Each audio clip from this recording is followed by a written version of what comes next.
গল্পের সওদাগর চ্যানেলে আপনাদের সবাইকে স্বাগত। আজকে আমরা শুনব হুমায়ুন আহমেদের এবং ভীম পর্ব 2। হিউয়েন সাংয়ের কথা কি যেন বলছিলাম, আমার ঠিক মনে পড়ছে না। শোন হিমু, তুই লোক খারাপ না, এবং তোর ক্ষমতা আছে। বাদল যে তোর নাম বলতে অজ্ঞান হয়ে যায়, বাদলের কোনো দোষ নেই। I like you Himu. Thank you হুবা। তোর একটাই অপরাধ, তুই শুধু হাঁটিস। এই অপরাধ ক্ষমা করা যায়। হিউয়েন সাং ও তো হেঁটেছে। এই দেখ, আবার হিউয়েন সাং এর কথা চলে এসেছে। বারবার এই নাক চ্যাপটা চাইনিজটার কথা কেন বলছি বুঝতে পারছি না। হুবা চোখমুখ উল্টে কিছুক্ষণ তাকিয়ে রইলেন, তারপর হরহর শব্দে হতে লাগলো। দীর্ঘ নিঃশ্বাস ফেলা ছাড়া আমার কিছুই করার নেই। ফুবা বিছানাতে বসেছিলেন, বিছানা এবং আমার শরীরের এক অংশ তিনি ভাসিয়ে ফেলেছেন। বিড়বিড় করে বলছেন, I am a dead man, I am a dead man. Badrul সাহেব আমাকে রেখে চেঁচিয়ে উঠলেন, কোথায় ছিলেন এতদিন? তার মোটা গলা, শরীর মোটা, বুদ্ধিও মোটা। আমি আমার অভিজ্ঞতায় দেখেছি, প্রশস্ত মানুষের অন্তরও প্রশস্ত হয়। বদরুল সাহেবের অন্তর প্রশস্ত, মনে মায়াভাব প্রবল। আমি ৬-৭ দিন ধরে মেসে আসছি না। কেউ হয়তো ব্যাপারটা লক্ষ্যই করেনি। তিনি ঠিকই লক্ষ্য করেছেন। আমাকে দেখে তিনি যে উল্লাসের ভঙ্গি করলেন, সেই উল্লাসে কোনো খাদ নেই। কোথায় ছিলেন রে ভাই? আমি হাসলাম। অধিকাংশ প্রশ্নের উত্তর আমি ইদানিং হেসে দেবার চেষ্টা করছি। এক এক ধরনের প্রশ্নের উত্তরে এক এক ধরনের হাসি। এখন যে হাসি হাসলাম, তার অর্থ হচ্ছে আশেপাশেই ছিলাম। বদরুল সাহেব বললেন, গত বৃহস্পতিবারে মেসে ফিস্ট হলো, বিরাট খাওয়া দাওয়া। পোলাও, খাসির রেজালা, সালাদ। খাসির মাংস আমি নিজে কিনে এনেছিলাম। একটা আস্ত খাসি দেখিয়ে বললাম, হাফ আমাকে দাও, নো হাঙ্কি বাঙ্কি। হাফ দিয়েছিল? দিবে না মানে? মাংস কেটে আমার সামনে পিস করতে চায়। আমি বললাম, খবরদার, আগে ওজন করে তারপর পিস করবে। আগে পিস করলে অসুবিধা কি? আগে পিস করতে দিলে উপায় আছে। কষ করে বাজে গোস্ত মিক্স করে ফেলবে, কিছু বুঝতেই পারবেন না, ম্যাজিক দেখিয়ে দিবে। খাসির গোস্ত কিনে নিয়ে রান্না করার পর খেতে গিয়ে বুঝবেন পাঠার গোস্ত, মিস্টার পাঠা। বদরুল সাহেবের সঙ্গে আমার দেখা মেসের সিঁড়িতে। তিনি বেরুচ্ছিলেন। আমাকে দেখে আমার পিছনে পিছনে ঘরে এসে ঢুকলেন। ফিস্টের ব্যাপারটা না বলে তিনি শান্তি পাবেন না। গোস্ত কেনা থেকে যে গল্প শুরু হয়েছে, সেই গল্প শেষ হবে খাওয়া দাওয়া কিভাবে হলো সেখানে। আমি ধৈর্য নিয়ে গল্প শোনার প্রস্তুতি নিচ্ছি। খাওয়া দাওয়ার যে কোনো গল্পে ভদ্রলোকের অসীম আগ্রহ। এত আনন্দের সঙ্গে তিনি খাওয়ার গল্প করেন, যেন এই পৃথিবী সৃষ্টি হয়েছে খাওয়ার জন্য। খাওয়া ছাড়াও যে গল্প করার আরও বিষয় থাকতে পারে, ভদ্রলোক তা জানেন না। খুব চর্বি হয়েছিল, গোস্তের ভাজে ভাজে চর্বি। বাহ, ভালো তো। চর্বিদার গোস্ত রান্না করা কিন্তু খুব ডিফিকাল্ট। বাবুসি করে কি, যেহেতু চর্বি বেশি তেল দেয় কম। এটা খুব ভুল। চর্বিদার গোস্তে তেল লাগে বেশি। জানতাম না তো। অনেক ভালো ভালো বাবুচি ব্যাপারটা জানে না। রান্না তো খুব সহজ ব্যাপার না। আমি নিজে বাবুচির পাশে বসে রান্না দেখিয়ে দিলাম। খেতে কেমন হয়েছিল আমি নিজের মুখে কি বলবো, আপনার জন্য রেখে দিয়েছি, চেখে দেখবেন। রেখে দিয়েছেন মানে? গত বৃহস্পতিবার ফিস্ট হয়েছে, আজ হলো শনিবার। 2 বেলা গরম করেছি, নিজের হাতেই করেছি। অন্যের কাছে এসব দিয়ে ভরসা পাওয়া যায় না। ঠিকমতো জাল দেবে না, মাংস টক হয়ে যাবে। বসুন, আমি নিয়ে আসছি। তিনি আনন্দিত মুখে গোস্ত আনতে গেলেন। আজ দিনটা মনে হয় ভালোই যাবে। সকালে ভরপুট খেয়ে নিলে সারাদিন আর খাওয়া নিয়ে চিন্তা করতে হয় না। বড় কুপার বাসা থেকে ভোরবেলা বের হয়েছি। সবাই তখনও ঘুমে। কাজের মেয়েটা জেগেছিল, সেই দরজা খুলে দিল। বেরিয়ে আসার সময় টুক করে এক কদম বসি। আমি বিস্মিত হয়ে বললাম, ব্যাপার কি? সে নিচু স্বরে বলল, খাস দিলে আপনি একটু দোয়া করবেন ভাইজান। আমার মাইয়াটা বহুত দিন হয়েছে নিখোঁজ। বলো কি, কতদিন হয়েছে নিখোঁজ? তা ধরেন গিয়া 2 বছর হয়েছে। এক বাড়িত কাম করতো, এরা মায়ের ধর করত। একদিন বাড়ি থেকে পালাইয়া গেছে, আর খোঁজ নাই। সমাজের সমাজের সর্বনিম্ন স্তরে যাদের বাস, তাদের আবেগ টাবেগ বোধ হয় কম থাকে। 2 বছর ধরে মেয়ে নিখোঁজ, এই সংবাদ সে দিচ্ছে সহজ গলায়, যেন তেমন কোনো বড় ব্যাপার না। নাম কি তোমার মেয়ের? লুৎফুন্নেছা, লুৎফা বলে ডাকি। বয়স কত? ছোট মাইয়া, 7-8 বছর বয়স। ভাইজান, আপনি একটু চেষ্টা নিলে মেয়েটারে ফিরত পাই। মেয়ে ঢাকা শহরেই আছে। জানো কি করে ঢাকা শহরে আছে? আয়না পরা দিয়া জানছি। ধনখালির পীর সাহেব আয়না পরা দিয়া পাইছে। অহন আপনি একটু চেষ্টা নিলে। আচ্ছা, দেখি। সে আবার একটা কদমবুসি করে ফেলল। সকালের শুরুটা হলো কদমবুসির মাধ্যমে। শুধু হিসাবে মন্দ না, সাধু সন্ন্যাসীর স্তরে পৌঁছে যাচ্ছে কিনা বুঝতে পারছি না। সাধু সন্ন্যাসীরা পায়ের পবিত্র ধূলি বিতরণের মাধ্যমে সকাল শুরু করেন। তার পরের অংশে ভুরি ভোজন, ঘি হালুয়া, পরোটা মাংস। বজরুল সাহেব তার বিখ্যাত খাসির গোস্তের বাটি নিয়ে এসেছেন। গোস্ত বলে সেখানে কিছু নেই। জালের চোটে সব গোস্ত গলে কালো রঙের ঘন স্যুপের মতো একটা বস্তু তৈরি হয়েছে। চুমুক দিয়ে খেয়ে ফেলা যায়। তবে বদরুল সাহেবের বিবেচনা আছে। তিনি সঙ্গে চায়ের চামচ এনেছেন। আমি সেই চামচে তরল খাসির মাংসে এক চুমুক দিয়ে বললাম, অসাধারণ। রবীন্দ্রনাথের শেষের কবিতার কাছাকাছি। বদরুল সাহেব মুখ উজ্জ্বল করে বললেন, বাসি হওয়ায় টেস্ট আরো খুলেছে, তাই না? গোস্তের ওই মজা যত বাসি তত মজা, টেস্ট খুলেছে না? খুলেছে বললে কম বলা হয়, একেবারে ডানা মেলে দিয়েছে। গরম গরম পরোটা দিয়ে খেলে আরো আরাম পেতেন। আপনি একটু ওয়েট করুন, আমি দৌড় দিয়ে 2টো পরোটা নিয়ে আসি। 6:30 বাজে। মোবারকের স্টলে পরোটা ভাজা শুরু করেছে। পরোটা আনার কোনো দরকার নেই। আপনি আরাম করে বসুন তো। বরং এক কাজ করুন, আরেকটা চামচ নিয়ে আসুন। দুজনে মিলে মজা করে খাই। না না, অল্পই আছে। নিয়ে আসুন তো চামচ। ভালো জিনিস একা খেয়ে আরাম নেই। এটা একটা সত্য কথা বলেছে। বদরুল সাহেব চামচ আনতে গেলেন। ভদ্রলোকের জন্যে আমার মায়া লাগছে। গত 2 মাস ধরে তার চাকরি নেই। ইন্স্যুরেন্স কোম্পানিতে ভালো চাকরি করতেন, ইন্সপেক্টর জাতীয় কিছু। কোম্পানি তারা তাকে ছাঁটাই করে দিয়েছে। এই বয়সের একজন মানুষের চাকরি চলে গেলে আবার চাকরি জোগাড় করা কঠিন। ভদ্রলোক কিছু জোগাড় করতে পারছেন না। মেসের ভাড়া 3 মাস বাকি পড়েছে। যতদূর জানি মেসের খাওয়াও তার বন্ধ। ফিস্টে তার নাম থাকার কথা না, বাজার টাজার করে দিয়েছেন। রান্নার সময় কাছে থেকেছেন। এই বিশেষ কারণে হয়তো তার খাবারের ব্যবস্থা হয়েছে। চামচ নিয়ে এসে বদরুল সাহেব আরাম করে খাচ্ছেন। তাকে দেখে এই মুহূর্তে মনে করার কোনো কারণ নেই যে পৃথিবীতে নানান ধরনের দুঃখ কষ্ট আছে। যুদ্ধ চলছে বসনিয়ায়। রুয়ান্ডার কারণে অকারণে আরেকজন মারছে। তার নিজের সমস্যাও নিশ্চয়ই অনেক।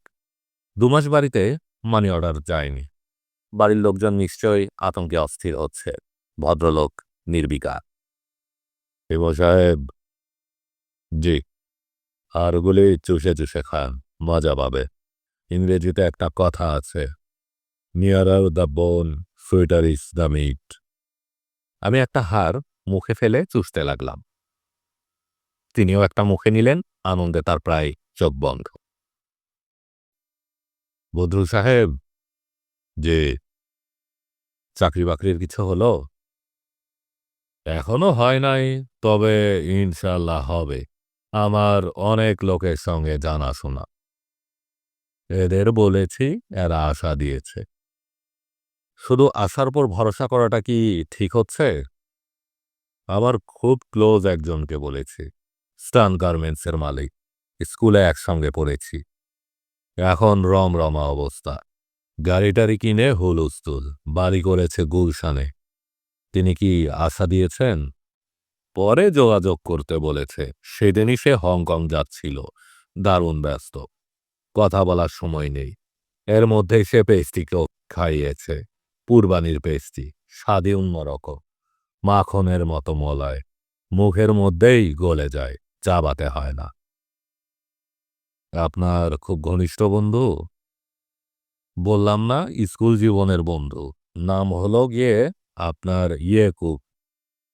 স্কুলের সবাই ডাকতো বেকুব। আসলেই বেকুব? তখন তো বেকুবের মতোই ছিল। তবে স্কুল কলেজের স্বভাব চরিত্র দেখে কিছু বোঝা যায় না। আমাদের ফার্স্ট বয় ছিল রশিদ। আরে সর্বনাশ! কি ছাত্র! অঙ্কে কোনোদিন ১০০ নিচে পায় নাই। প্রিটেস্ট পরীক্ষায় এক্সট্রা ভুল করেছে। ৭ নাম্বার কাটা গেছে। কাঁদতে কাঁদতে চোখ ফুলিয়ে ফেলেছিল। সেই রশিদের সঙ্গে ২১ বছর পর দেখা। গালটাল ভেঙে চুলটুল পেকে কি অবস্থা! চশমার একটা ডান্ডা ভাঙা। সুতা দিয়ে কানের সঙ্গে বেঁধে রেখেছে। দেখে মনটা এমন খারাপ হলো।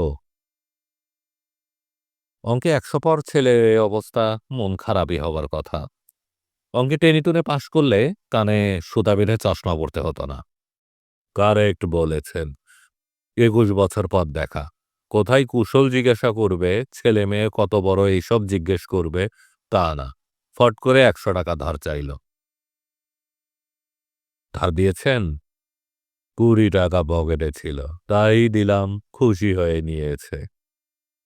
মেসের ঠিকানা দেননি তো? মেসের ঠিকানা দিয়ে থাকলে মহাবিপদে পড়বেন। ২ দিন পরে পরে টাকার জন্য এসে বসে থাকবে। আপনার জীবন অতিষ্ঠ করে ফেলবে।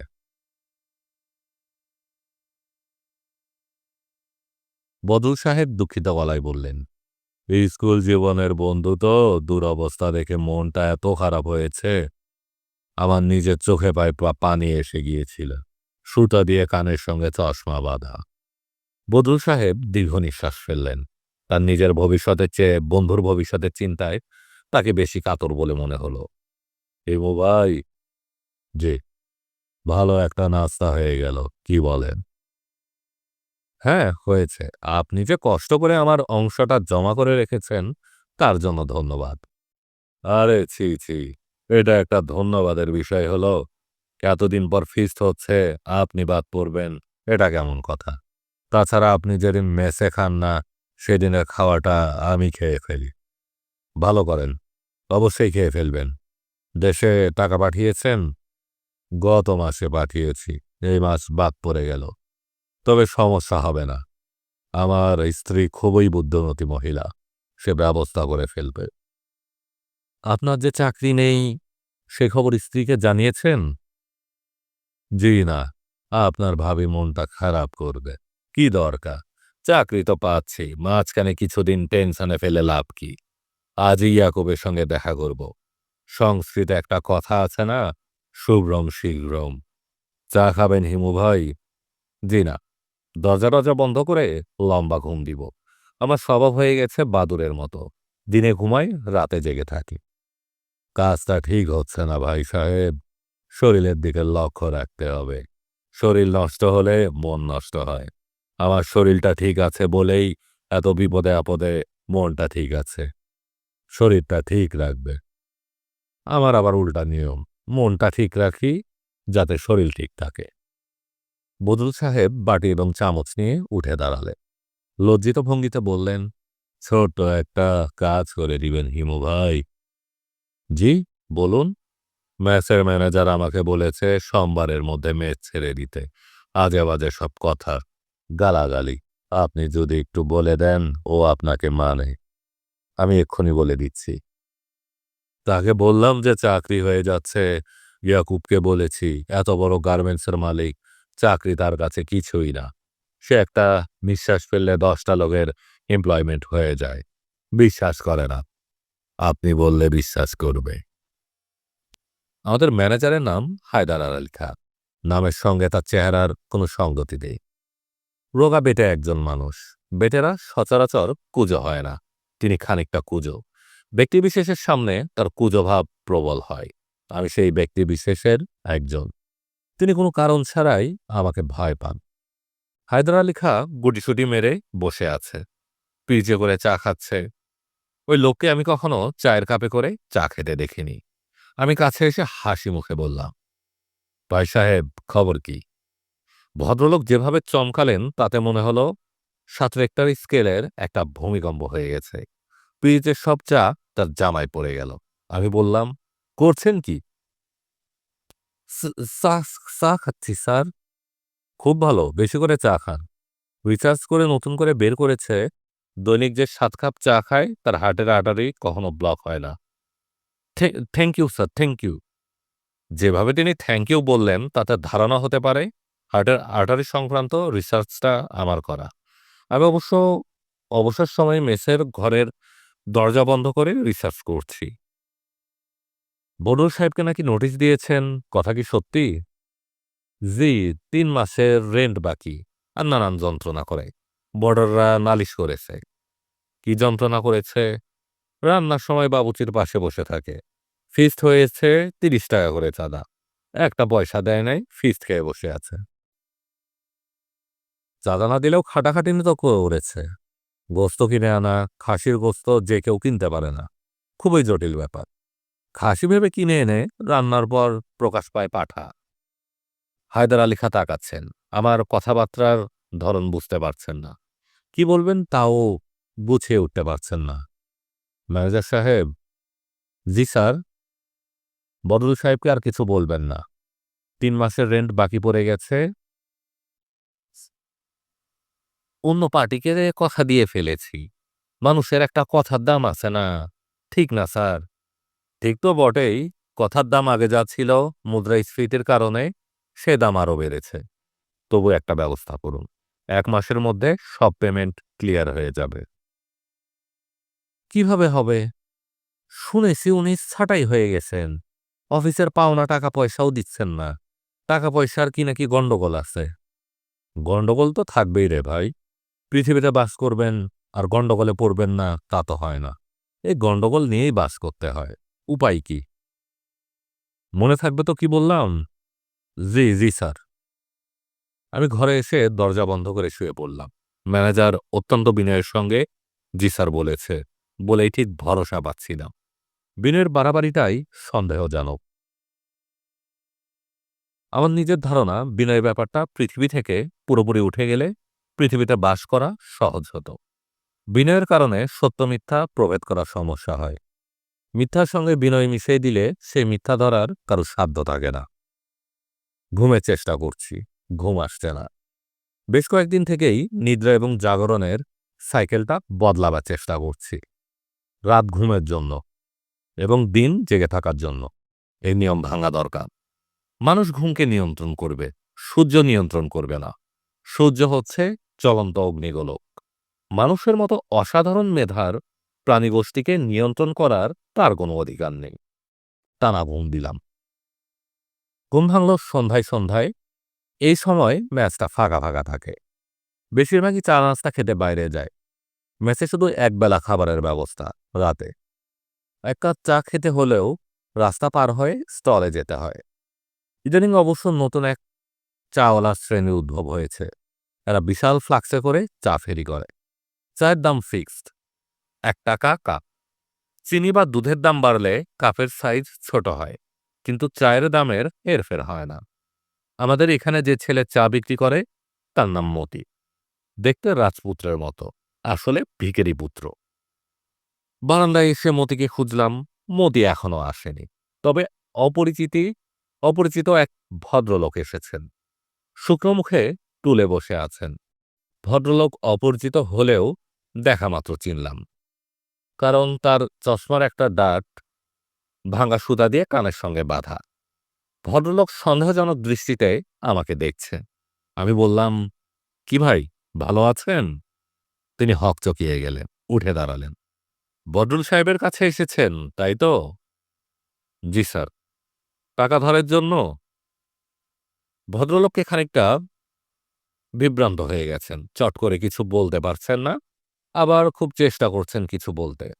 আমি বললাম, বদরুল সাহেব আপনাকে আপনার কথা আমাকে বলেছেন। খুবই প্রশংসা করেছিলেন। প্রি-টেস্টে পরীক্ষার সময় একটা এক্সট্রা নাকি ভুল হয়েছিল? তাড়াহুড়া করেছিলেন নিশ্চয়ই? অনেক সময় ওভার কনফিডেন্সেও সমস্যা হয়। যাই হোক, কেমন আছেন বলুন? জি ভাই। বদরুল কখন আসবে? উনি আসবেন কোত্থেকে? এখানে থাকেন না? আগে থাকতেন, মেসে অনেক বাকি পড়ে গেছে। চারদিকে ধার দেনা, পালিয়ে গেছে। নিচের ম্যানেজার সাহেব আমাকে বললেন মেসেই থাকে। ম্যানেজার তাই বলেছে? সেরকমই বলার কথা। সেও জানে না। জানলে জিনিসপত্র ট্রক করে রেখে দিত। চুপি চুপি পালিয়েছে। শুধু আমিই জানি। আপনাকে বললাম কারণ আপনি তার ক্লোজ ফ্রেন্ড, ছাত্র জীবনের বন্ধু। অঙ্কে সবসময় হাই মার্ক পেয়েছেন। বদরুল থাকে কোথায়? সেটাও বলা নিষেধ। যাই হোক, আপনাকে বলছি, দয়া করে খবরটা গোপন রাখবেন। উনি টেকনাফের দিকে চলে গেছে। কোন দিকে গেছে বললেন? টেকনাফের দিকে, চিটাগাং হিল ট্র্যাক। তার দুঃসম্পর্কে এক মামা আছেন, বন বিভাগে চাকরি করে। তার কাছে গেছে। কিছু মনে করবেন না। আপনার নামটা যেন কি? আব্দুর রশিদ। শুনুন আব্দুর রশিদ সাহেব, ওনার জন্য অপেক্ষা করে লাভ নাই। এখানে ওনার খোঁজে আসা অর্থহীন। চলে যান। চলে যাব? আপনাকে এক কাপ চা খাওয়াতে পারি। শুধু চা। খাবেন? আব্দুর রশিদ হ্যাঁ না কিছুই বলল না। শুধু মুখ দেখে বোঝা যাচ্ছে যে সে পুরোপুরি আশাহত। আমি ভদ্রলোককে চা খাওয়াতে নিয়ে গেলাম। চা খাওয়ালাম, সিঙ্গারা খাওয়ালাম। এখানেই শেষ করলাম না। রাস্তার পাশে ঘড়িসারাইয়ের দোকানে নিয়ে গিয়ে চশমার ডাট লাগিয়ে দিলাম। আমার সর্বমোট ১৩ টাকা খরচ হলো। ভদ্রলোক বললেন, ভাই সাহেব, আপনাকে একটা কথা বলি, যদি কিছু মনে না করেন। আপন ভেবে বলছি। বলুন বলুন, কিছু মনে করব না। কথাটা বলতে খুবই লজ্জা পাচ্ছি। আপনি অতি মহৎ প্রাণ এক ব্যক্তি। আপনাকে বিব্রত করতেও লজ্জায় মাথা কাটা যাচ্ছে। মাথা কাটা যাওয়ার কিছু নেই, আপনি বলুন। দারুণ এক সংকটে পড়েছি ভাই সাহেব। আত্মহত্যা ছাড়া এখন আর পথ দেখছি না। ছেলে অসুস্থ, টাকার অভাবে চিকিৎসা হচ্ছে না। ধরেছেন ঠিকই, তবে ছেলে না, মেয়ে, কনিষ্ঠা কন্যা। সকাল থেকে হাঁপানির মতো হচ্ছে। ডাক্তার ইঞ্জেকশনের কথা বলল। দাম কত ইঞ্জেকশনের? ১০০ টাকা হলে হয়। ইঞ্জেকশন, সেই সঙ্গে কি ট্যাবলেট যেন দিয়েছে। আমি আমার স্ত্রীকে বললাম, চিকিৎসা করার টাকা কোথায়? তুমি বরং গলা টিপে মেরে ফেলো। উনি গলা টিপে মারতে রাজি হচ্ছেন না। আব্দুর রশিদ আমার এই কথায় অস্বস্তিতে পড়ে গেল।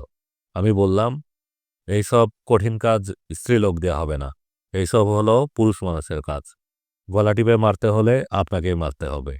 ভাই সাহেব, ঠাট্টা করছেন? না, ঠাট্টা করছি না। মৃত্যু কোনো ঠাট্টা তামাশার বিষয় না। আমি আপনাকে ১০০ টাকা দিব। সত্যি দিবেন? অবশ্যই দিব। স্কুল জীবনে আপনি অঙ্কে খুব ভালো ছিলেন, তাই না? কেমন ভালো ছিলেন? প্রমাণ দিন দেখি। সহজ একটা অঙ্ক জিজ্ঞেস করব। কারেক্ট উত্তর দিবেন, ১০০ টাকা নিয়ে চলে যাবেন। আব্দুর রশিদ ক্ষীণ স্বরে বলল, কি অঙ্ক? একটা বাড়িতে ৪টা হারিকেন জ্বলছিল। গভীর রাতে কথা নেই বার্তা নেই, শুরু হলো ঝড়। একটা হারিকেন গেল নিভে। এখন আপনি বলুন, ওই বাড়িতে হারিকেন কয়টা? ৩টা।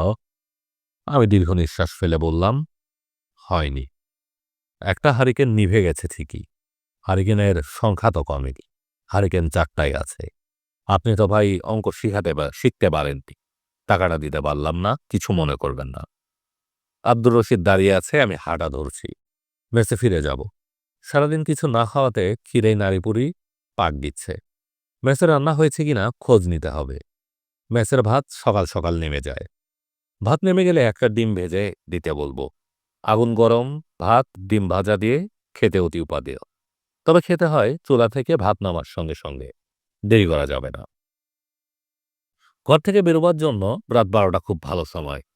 জিরো হাওয়া। কাউন্ট আপ শুরু হয় জিরো আওয়ার থেকে। 0, 1, 2, 3। ঠিক রাত ১২টায় কি বার হবে? শনিবারও নয়, রবিবারও নয়। জিরো জিরো আওয়ারে বার থেমে থাকে। দরজা তালা বন্ধ করে বেরোচ্ছি। দেখি বদরুল সাহেব। কলভার থেকে হাত মুখ ধুয়ে ফিরেছেন, মুখ ভেজা, কাঁধে যা গামছা। রাত 12টায় আমার মন টন খুব ভালো থাকে। কাজে আমি উল্লাসের সঙ্গে বললাম, কি খবর বদরুল সাহেব? তিনি লজ্জিত ভঙ্গিতে হাসলেন। আমি বললাম, গিয়েছিলেন নাকি ইয়াকুব আলীর কাছে? জি। দেখা হয়নি? দেখা হয়েছে, অতিরিক্ত ব্যস্ত। কথা হয়নি? হয়েছে, চাকরির ব্যাপারটা বললাম। আগেও তো বলেছিলেন, আবার কেন? ভুলে গিয়েছে, নানান কাজকর্ম নিয়ে থাকে তো। আজকে তার আবার একটা দুর্ঘটনা ঘটল। তার মনটা ছিল খারাপ। কি দুর্ঘটনা? ২১ লাখ টাকা দিয়ে নতুন গাড়ি কিনেছে। সেই গাড়ির হেডলাইট ভেঙে ফেলেছে কেয়ারলেস ড্রাইভার। ওই নিয়ে নানান হইচই, ধমকাধামকি চলছে। তার মধ্যে আমি গিয়ে পড়লাম। আপনি ধমক খেয়েছেন? জি না, আমি ধমক খাবো কেন? আমার ছেলেবেলার বন্ধু, ভেরি ক্লোজ ফ্রেন্ড। গাড়ির হেডলাইট ভাঙার কারণে ইয়াকুবের মন খারাপ দেখে আমারও মন খারাপ হলো। এর মধ্যে চাকরির কথাটা তুলে ভুল করেছি। ইয়াকুব সাহেব রেগে গেছেন? তা ঠিক না, বলল বায়োডাটা তার সেক্রেটারির কাছে দিতে। 2টো পাসপোর্ট সাইজের ছবি সহ বায়োডাটা সে দেখবে। দেখবে বলেছে? দেখবে তো বটেই, স্কুল জীবনের বন্ধু, ফেলবে কি করে? বায়োডাটা নিয়েই সারাদিন ছুটোছুটি করলাম। একদিনের মধ্যে ছবি তুলে বায়োডাটা টাইপ করে 5টার সময় একেবারে ইয়াকুবের হাতে ধরিয়ে দিয়েছি। ইয়াকুব সাহেব আপনার কর্মতৎপরতা দেখে নিশ্চয়ই খুব খুশি হয়েছেন। বদরুল চুপ করে রইলেন। আমি বললাম, খুশি হননি? জি না, একটু মনে হয় বেজার হয়েছে। সেক্রেটারির হাতে দিতে বলেছে, আমি তা না করে তার হাতেই দিলাম। এতে সামান্য বিরক্ত। এত বড় একটা অর্গানাইজেশন চালায়, তার তো একটা সিস্টেম আছে। হুট করে হাতে কাগজ ধরিয়ে দিলে তো হবে না। ভুলটা আমার। বদরুল সাহেব, আপনার কি ধারণা ইয়াকুব আলী আপনাকে চাকরি দিবেন? অবশ্যই। আমার সামনেই সেক্রেটারিকে ডেকে বায়োডাটা দিয়ে দিল। বলল উপরে আর্জেন্ট লিখে ফাইলে রাখতে। কবে নাগাদ চাকরি হবে বলে মনে করছেন? খুব বেশি হলে 1 সপ্তাহ। ইয়াকুব আমাকে 1 সপ্তাহ পরে খোঁজ নিতে বলেছে। আগামী শনিবারের মধ্যে ইনশাল্লাহ হয়ে যাবে। স্বপ্নেও তাই দেখলাম। এর মধ্যে স্বপ্নও দেখে ফেলেছেন? জি। ছুটোছুটি করে কাগজপত্র জোগাড় করে টায়ার্ড হয়ে গিয়েছিলাম। ভাবলাম একটু রেস্ট নেই। ইয়াকুবের পিএ বলল, বসুন, চা খান। চা খাওয়ার জন্য বসেছি। বসে থাকতে থাকতে ঝিমুনির মতো এসে গেল। তখন মাত্র স্বপ্নটা দেখেছি। দেখলাম কি ইয়াকুব এসেছে। তার হাতে বিরাট এক মৃগেল মাছ। এইমাত্র ধরা হয়েছে। ছটফট করছে। ইয়াকুব বলল, নিজের পুকুরের মাছ। তোর জন্যে আনলাম, নিয়ে যা। মাছ স্বপ্নে দেখা খুবই ভালো। ইমু সাহেব, আপনি কোথায় যাচ্ছেন? গল্পের সওদাগর চ্যানেলে আপনারা শুনছিলেন হুমায়ূন আহমেদের এবং হিমু, পর্ব 2। পরবর্তী গল্প শুনতে আমাদের গল্পের সওদাগর চ্যানেলে চোখ রাখুন।